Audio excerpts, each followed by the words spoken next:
Hey guys, Trevor here. And in this video, I'm going to help you fix the Instagram black screen issue. It's pretty quick and easy, so let's jump right in. Now, if you open up the Instagram app and there's a black screen or the whole feed is black, that's a bug and error in the Instagram app itself. And I'll walk you through how to fix it. So let's get out of Instagram and open up our settings app here. And then let's scroll down until we find General and tap on General. And then let's tap on iPhone Storage. Now this will pull up all of the apps that you have on your iPhone.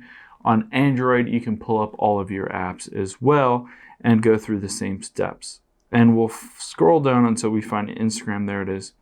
And we will offload the app and then reinstall the app.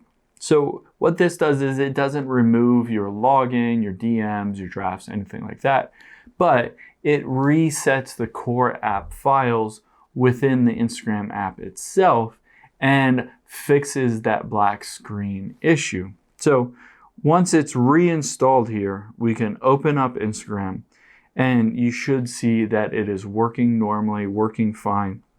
And you can try to log out and log back in if you're still having that issue, or you could always turn off your phone and then turn it back on by holding down the power and the volume up button, sliding to power off, and then just restarting your phone and opening up the Instagram app again. And that should fix any of those black screen issues. Hope this helps. Thanks for your time today, and I'll see you on the next one.